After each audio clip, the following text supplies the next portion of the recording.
Yet again, this is another Swiss and Bait episode. Has a big infomercial in the middle. You wanna know what I'm talking about? Let me spoil it for you.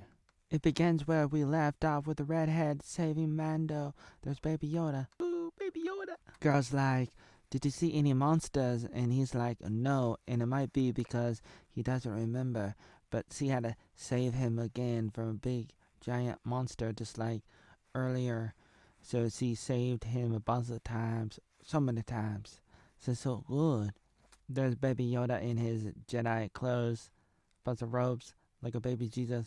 There's Baby Yoda in his little capsule, kind of like the capsule that Yoda had in the prequels. So they try to fly back to the castle. There's a bunch of TIE fighters going after them. Mando jumps out so that he can jump in his own little fighter. So now they're both out there and they're flying around and they're blowing up the other ships. And this little dogfight is pretty good. And then about 8 minutes into the episode, the enemy is blowing up the castle. The redhead girl, she's not so happy about that. Oh, they're blowing up my home. And I felt it a little bit like, oh no, something is actually happening. And so it becomes uh, a little bit more epic, a little bit more scary, a little bit more like, hey, something's going on. This is a little bit more interesting than Bad Batch or like the cartoons are not very exciting. And then it cuts to this, and this is on the one of the city planets. What's it called again? Coruscant. And you got this guy, and he stands up in front of everybody, and he's like, I'm sorry that I was a bad guy and I did cloning, but I'm a new person now, and I'm happy for the New Republic, and it's too bad that I did cloning for the Empire, but my mother died, and she needed a heart, and if only we had cloning. It's interesting that he talks about this because it's like in the real world there is cloning, or there's like people trying to do cloning, and they want like there's globalists, there's all these some people they want cloning, and they want you got synthetic meat made out of cancer cells brought to you by people like Bill Gates, and it's like it's gonna give you cancer, but I'm not gonna say that cloning is automatically bad, but it's like the way that they're doing it right now is not so good, and there's a lot of side effects to cloning if you do it in the wrong way. And so it's just really interesting the parallel that Star Wars is taking with the real world, where like in Star Wars they're talking about cloning, and in the real world they're talking about cloning. This part is a little bit interesting, and this is basically the middle part of the episode, and it goes on for like 30-40 minutes, like almost the whole entire episode is all about this guy. And I think he was working with one of the wannabe Sith Lord, the Moss Gideon guy, the whatever, the guy with the black sword, the black guy who was the main enemy on Breaking Bad. So these guys in the background, they're like, oh, the Old Republic, the Empire, the New Republic. Oh, I can't even keep track of who's who. Like, who's in who's in charge of the galaxy now? Is it the Old Republic? Is it the Empire? Is it the New Republic? Is it the First Order? Who knows? And more importantly, who cares? Who cares? That's what they're trying to say. Basically, it's kind of like basically they're trying to make a parallel to like politics today. Like, oh, is it the Republicans? Is it the Democrats? Is it this group, that group? Who cares? That's basically the messaging here that they're trying to promote. I would argue and say, I think you should care. And there's a robot talking to him. The robot is basically a taxi. So they're having conversations, and what is interesting about this story is he becomes friends with this girl, and she looks familiar. Is she a girl? I think she is. But he basically becomes friends with her. And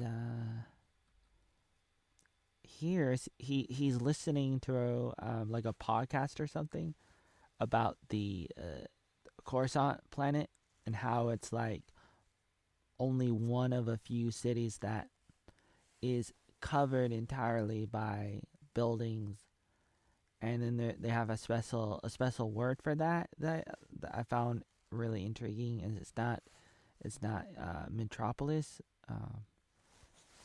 It's something else. Planet opposites or something. I don't know. He got a knock at the door, and it was like these box. It was a box of these biscuits that he used to like from back in the day. Hey, looks, it's green Ahsoka. It's like a little bit Ahsoka and a little bit Yoda. No, I wouldn't say that. So he has to do all this work, and he's talking to this guy, and he's not happy because some of the stuff that he's archiving, but he's not archiving Peabot, but he has to destroy some of the stuff, and he's not happy about that. So they're eating some kind of glow-in-the-dark ice cream. And then she's like, hey, you need to go touch that rock. And he's like, I'm not allowed to touch that rock. And he's like, go ahead. And he does. And then the robot's like, don't do it. And she's like laughing. And her character is like all happy and stuff. And then he has to get interrogated every week from his parole officer, who's like a robot, who's like, do you like your friends? Are you stressed out? Do you ever feel anger towards the New Republic? And if you do, you better let me know. And but it's a girl's voice, so it's like, hello, how you doing? And he's like, can I do my cloning stuff research? It's gonna help you. And she's like, no, it's totally forbidden. I'm sorry. Okay. And then he's talking to her, and she's like, oh, I can help you. Okay. Yeah. You gonna help me? And he's not sure. He's like, I don't know if I really want to do this. And she's like, go ahead and sleep on it. And eventually he's like, okay, let's go do it. And he's so nervous, and he's looking around, and everybody's looking at him. And it's almost like everybody knows here's an interesting alien from, it's almost like he's from, I want to say, Minecraft. No, not Minecraft. What am I thinking? Warcraft. Yeah, he's like a Warcraft guy. So they're hopping on a like a train. It's almost like what's that Tom Hanks movie cartoon? Paradise Express. Oh, Polar Express. That's right. It reminded me of Polar Express, and you have this like train, but it's like flying through the sky. It's almost like Santa Claus and his reindeer, except it's a subway that's not underground, that's flying through the air like a monorail. So he's all happy and stuff, and they're having an adventure, and she's having him follow her because the robots are asking everybody for their ticket, and they don't have any tickets. They don't have tickets because they snuck on, and then they jump off, and they crash landed, and they're in some kind of like a dump yard kind of thing, and this is where it's a ship. I see. So this is a shipyard with abandoned ships from the Empire, and so it's like they're gonna go in there and they're going to get some supplies so he can do his cloning research. And he's like, "Oh, nice to meet you, by the way." And so he gathers up his stuff, and then they're about to go, and then all of a sudden, woo, woo, woo, the police find them. Bad boys, what to do? What you want? What you wanna do? And then she's all of a sudden now she's serious now, and she takes his stuff. She walks away, and now he wakes up, kind of like the girl in You in one of the last episodes. Spoiler alert! Oops.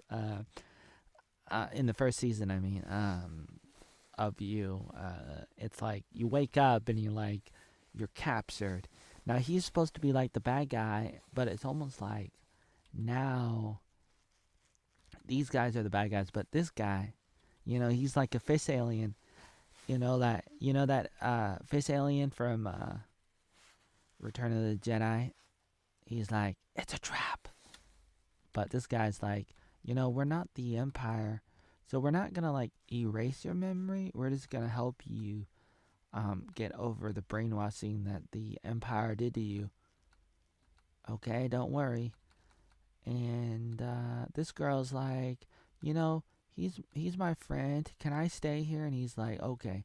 And then she turns up the dial so that he will get zapped in. It's almost like he's in a loony bin, and they're doing the crazy stuff that they would do to people back in the 1800s, like kind of thing, and crazy experiments that you do to people. And so she did that, and I don't know why she's doing that, and I don't know who she is exactly. I thought maybe she might have been that girl from the Bad Batch, or that she might have been somebody else that's been around, but I have no idea. But she doesn't like him apparently. Then it just goes back to Mando, because it is Mando's show after all. But like literally 30 to 40 minutes is not Mando. And so now we got Mando. There's only a few minutes left. They go to this place, and he's like, hey, I was baptized. I'm a Mandalorian. I'm a Mandalorian again. And he's like, yeah, right. And she's like, oh, I was there too. I couldn't witness it. And so they go to this lady.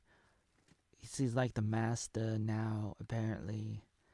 And so she gets the water from the place, and she dumps it in this magical thing in a bobber, and it goes whoop, and then she's like, oh yeah, you are, and you guys are redeemed, and she is too, because the redhead, she jumped in the water too. And so you guys are Mandalorians again. This is the way. And everybody's like, this is the way. And everybody goes up. They toss them and say, yeah, hello guys. Welcome to our club. Welcome to our crazy cult where we can never take off our clothes. That means we can never have sex and make babies. How do they make babies? How do they make babies? What in the world? How do they make babies if they never take off the... It's so dark in here.